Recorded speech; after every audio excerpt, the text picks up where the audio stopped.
Hello guys, આજે આપણે બનાવવાના છે વડાપાવ. તો એના માટે મેં બટાકા બાફવા મૂકી દીધા છે કુકરમાં. અમારા બટાકા બફાઈ ગયા છે. મેં મરચાં લસણની પેસ્ટ રેડી કરી દીધી છે. બીજી લસણ છે, ચટણી માટે છે. ગાઈસ, બટાકાને આપણે આ રીતે મેશ કરી દેવાના છે. આ રીતે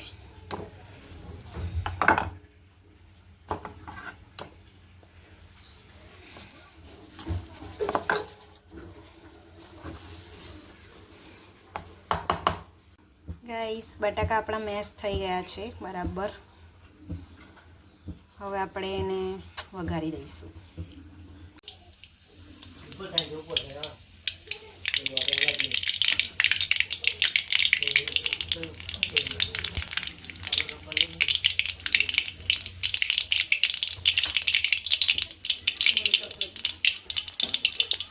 ગાઈસ, આપણે અંદર જીરું અને રાઈ નાખી દીધું છે. હવે એમાં કઢી પત્તા નાખી દઈશું.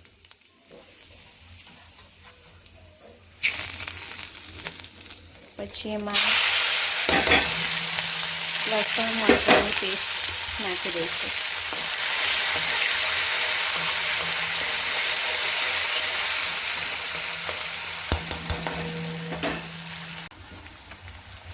એમાં આપણે થોડી હળદર, મીઠું,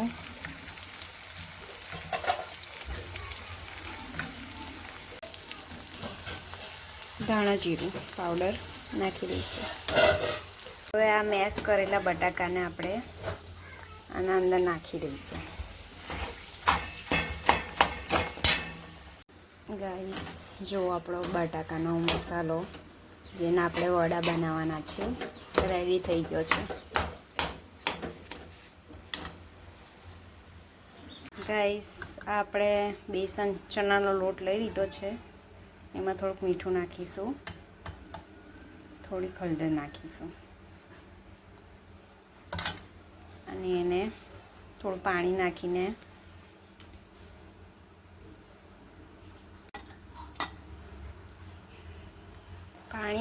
બેટર રેડી કરી દઈશું.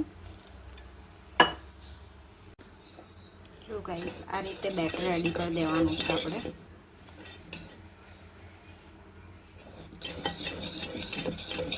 બરાબર હલાવીને બેટર રેડી કરવાનું છે.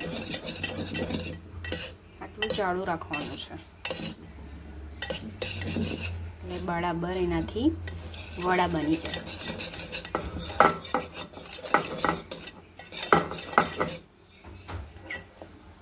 ગાઈસ, આપણે આમાં લીલા ધાણા, લીલા મરચાં અને લસણ લઈ લીધા છે. એની આપણે પેસ્ટ બનાવી દઈશું. એની ચટણી બની જશે. ગાઈસ, આપણી પેસ્ટ રેડી થઈ ગઈ છે.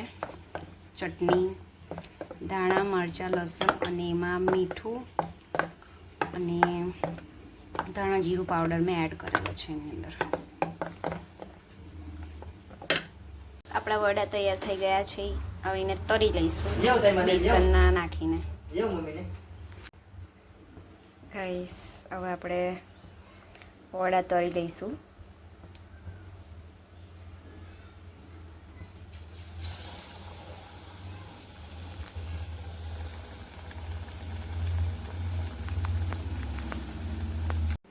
ગાઈસ, મને હાથથી નથી ફાવતું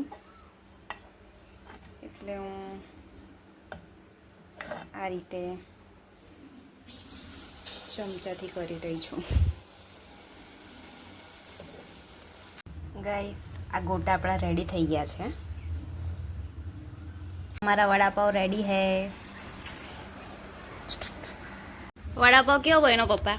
સરસ, મસ્ત.